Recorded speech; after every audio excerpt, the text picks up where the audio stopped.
we're losing signal for whatever reason, and then it needs to reconnect. And for whatever reason, YouTube does not want to reconnect. While it tells me that it's reconnected and is broadcasting fine, YouTube is actually not reconnecting and it is not broadcasting fine. So my apologies for those of you who are joining us. And we're at we're at the markets at Shrewsbury in Shrewsbury.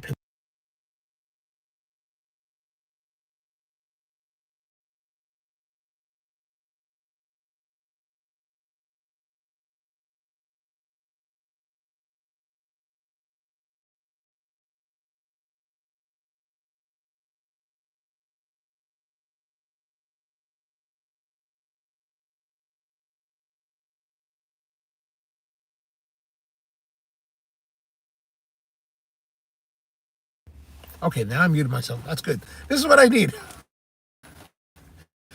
Oh, what's up, Kent? How are you, man? Good to see you. So, like I was saying, that if there is there was a little notification for a brief moment that said it was reconnecting on the last stream on part 2, and then it just kind of came up and then went away. But based on what you and Paige were saying, that it's frozen. So whenever it freezes and doesn't come back, let me know. Just put in the comments, because I can, for whatever reason, the comments are still coming through. It's just, it looks to me like I'm doing things normally, and basically I'm just babbling away for no reason. So, and then everyone's just probably sitting around like, what's going on with that? Anyway, so after the ketchup after tasting that cantaloupe, the pickled cantaloupe, I went over to the coffee joint. There's a coffee space there that sells coffee, and I asked the girls, there's a bunch of Amish girls that are working there, and I said, hey, so what's your favorite coffee here? And the one girl said, well, I don't really drink like hot coffee. Paige says, I'm going to the Carborough caffeine crawl and oh, excellent. That's next weekend, right? The 15th? That will be, I think we'll have a great time. Should be some amazing coffees. Like I've said in the past, Scott is an excellent coffee person. In all ways. Oh yeah, tomorrow. Yeah, the 15th. Tomorrow. So yeah. I forgot that I keep forgetting we're already at Friday. We're at the end of the week. It's Friday. Tomorrow's Saturday. Yeah, that makes sense. Lots to catch up on since I've been away this week. But anyway, so I got the coffee from the Amish girl. She said, get the medium roast Columbia. I said to the other girl who likes hot coffee, I said, what's your favorite coffee here? She's like, I like the medium roast Colombian. I was like, all right, I'll try that. It's made by Lancaster County Roasters, I think it is. Which I'm wondering, like, what's going on there, because last week we went to the one that's close to where I live, and they also switched to Lancaster County Roasters. So I'm wondering, like, is there some kind of new Amish Lancaster County coffee roasting cartel that is pushing out all the other coffee companies? I don't know. I'm curious. So after that, there's also, so while at the one close to my house, you get coffee and a donut from the same business. Here, the coffee just sells like a couple bagels and a parfait. To get any baked goods, all the baked goods are by the bakery. And so I went up to the bakery. They had all these nice goods, cakes, muffins, cookies, things like that. And I asked the woman, they also do donuts. I said, I said to the woman, I said, I have coffee. If you were having coffee at the moment, what would you have with it? And she was like, well, maybe the cinnamon sugar donut. But right before she served me, she was telling the customer ahead of me how much she loved this one donut. I said, is that your favorite? She's like, well, actually, my favorite is this one. It's called the strawberry cream chocolate donut. And I was like, this is my favorite. And she's like, I love this one. You should try it. I said, okay, good. This is what I want to try. Maku, how are you? Good to see you. So this is some kind of raised donut, fried, filled. It looks like I don't know if it's strawberry. It looks like there's strawberry cream. Maybe it's strawberry cream. That must be what it is. So looking at that, looks like maybe strawberry jam filling mixed with whipped cream with a chocolate top. That looks pretty interesting. So, but let's try the coffee first and see. Erok says strawberry cream pie. That sounds lovely too, doesn't it? And Paige says it does sound divine. It does sound Lovely. Okay, so here's our coffee. Just a black coffee. It's probably, I mean, how crazy could it be? And relatively $1.75 for the donut. I think $2 for this. Maybe $2.99. I can't remember. It wasn't terribly expensive. And it does smell like they mix up the air pots. So what I showed originally that wasn't transmitted is that they've got like 6 air pots. They've got a dark roast, they've got a medium roast, which is this one. They've got their dark roast as a decaf, and then they have 3 different flavored coffees. Based on the smell of this coffee, I don't think they manage very hardcore pot separation, meaning that they will probably finish the day with the pots, the air pots, then rinse them out, wash them over, but they don't keep flavored. They don't keep certain ones for flavored only, and they don't keep, so there's a lot of mixing going on because I can smell the artificial flavoring that's used in the flavored coffees, like residual. It's like it was whatever residual oils that were left in the pot that are sitting there that are kind of being infused lightly into the coffee. You can smell that here. The OG Goat says, hello, I'm going to sub. What the heck? Well, I can't force you to sub. If you want to sub, great. If not, no worries. A-Rock says, edging the coffee.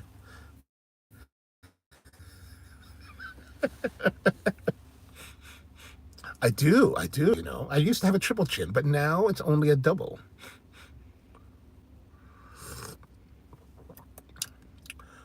Yeah, you can totally taste like residual flavors from whatever flavored coffees they had been using in the pots previously. Like the coffee overall is soft and relatively smooth. Speaking of the double chin, I had one guy come on to one of my videos, and he made a comment. He said, that guy needs to go on a diet, right? And I was like, I wrote back. I was like, I know, right? Like, yeah, he does. He does.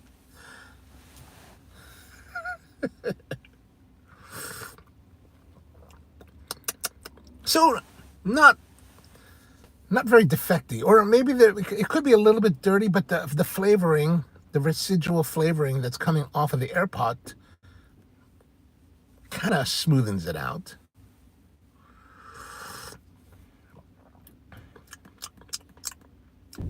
Not bad, not bad. Not very hot either. Like I have not been. I wish it was hotter. Like that would be nicer. All right, so let's have a look at the. Thanks, A-Rock. Let's have a look at our donut. We're gonna bite from the whole end, right? Because we like to get the whole in.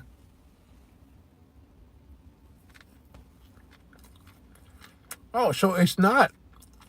I was thinking because of the way it looked at the orifice that perhaps they were mixing, strawberry jams or strawberry like filling with the cream cheese. But by this first bite, I don't think so. Maybe it's just bits of strawberry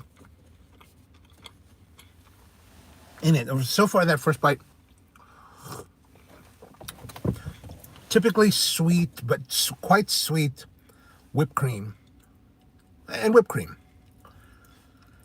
I'm not getting much strawberry sensation out of it.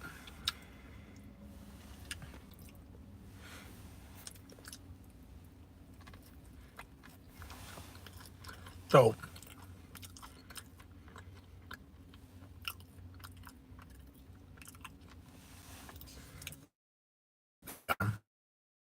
kind of interesting.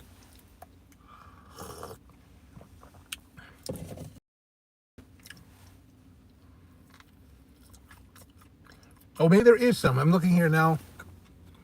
There might be.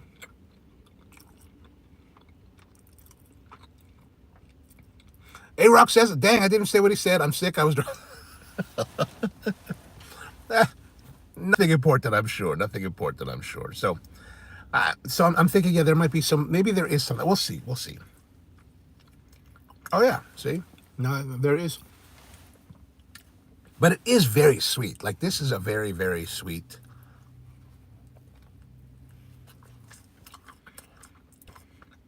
See?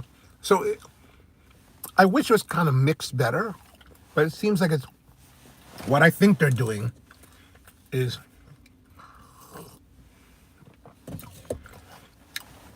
how does it pair with the coffee? Fine, fine. I mean, it pairs well enough. Like when it comes to this kind of like a coffee experience, I'm not, you know me, I'm not overly demanding about the experience. It goes well enough. Like it's complimentary. It's not clashing. So to me, it's perfectly fine. But looking at this, I don't know if you've ever seen this, but when it comes to donut production and filling donuts, they actually have these machines that have these big, basically like a big syringe, right? There's a big syringe on it, and there's a hopper. Like imagine like a bean hopper. It's kind of like a bean hopper, and you fill it with the fillings. So you put like cream cheese or pastry cream or some kind of fruit filling, and you so the donut shove the donut into you impale it with the spike with the syringe, and then either there's a button or a foot pedal, whatever, and basically inject the filling into the interior of the donut. It looks to me that they've got like they got one that they probably have it set up so they have one injector for whipped cream and then another injector for the strawberry filling. And what they're doing is they're putting it in, injecting one, putting the next one, injecting the other. So you've got like, globs of this strawberry and glob of the whipped cream, which is okay, but I think it'd be better if it was mixed, right? Like now you've got like it will create an imbalance. I'm expecting an imbalance. Yeah, see, which I'm not enthusiastic about.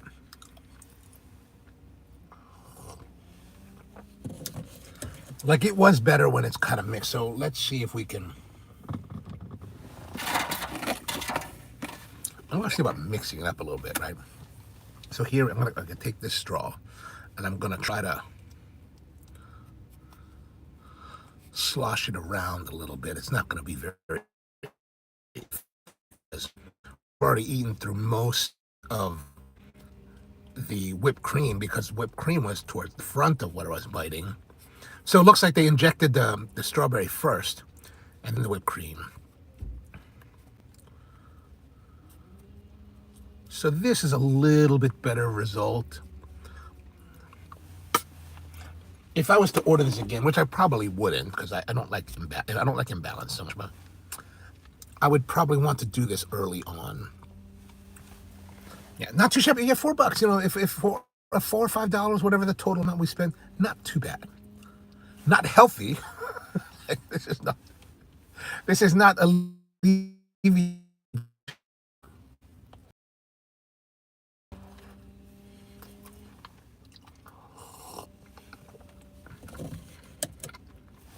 A-Rock says they should do top and bottom stem splitting. That's a good idea. But unfortunately, with the way the machines work, they don't really offer that kind of control because they're not really designed to give that kind of control over the way that they input. Because they're only designed really for one flavor. Because most donut places will only do one flavor of injection.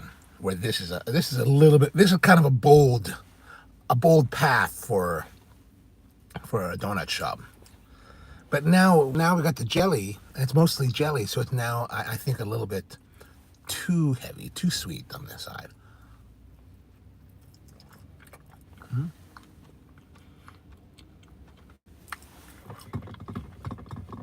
Yeah, I wish I had mixed it before.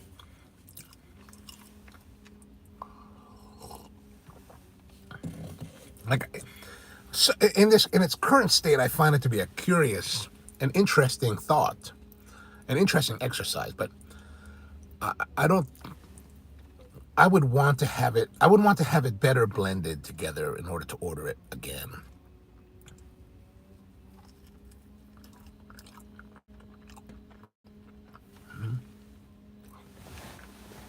And back to Malcolm, what Malcolm wants to know, like, how is the coffee? How is the pairing?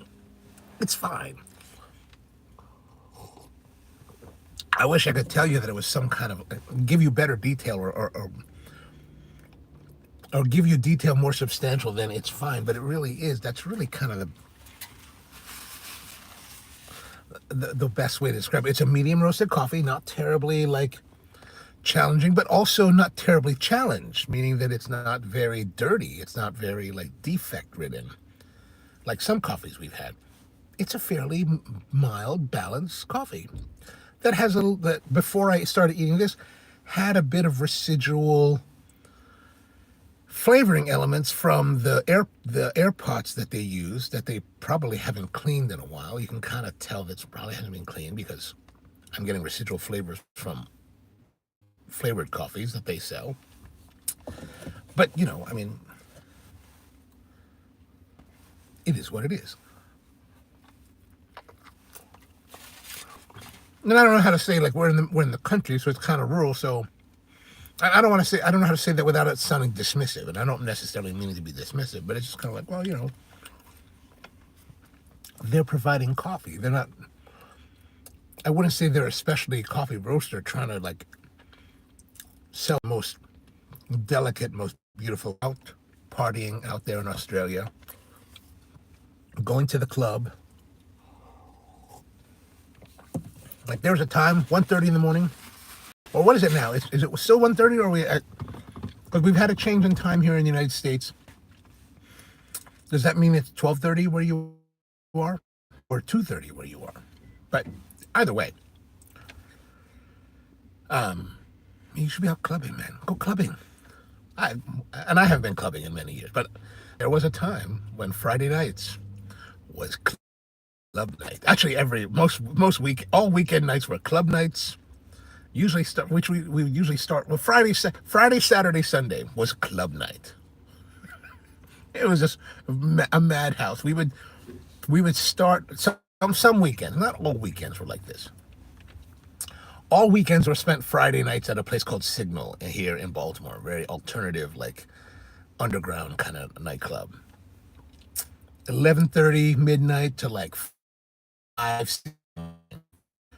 And some weekends from there after we woke up the next day, we truck up to New York City, and then we go to Tunnel and Nell's basement and party all night long. And every feeling we would back. And then Sunday night go to Washington D.C. There used to be a place called Trax. And Sunday night at Trax was always a good time.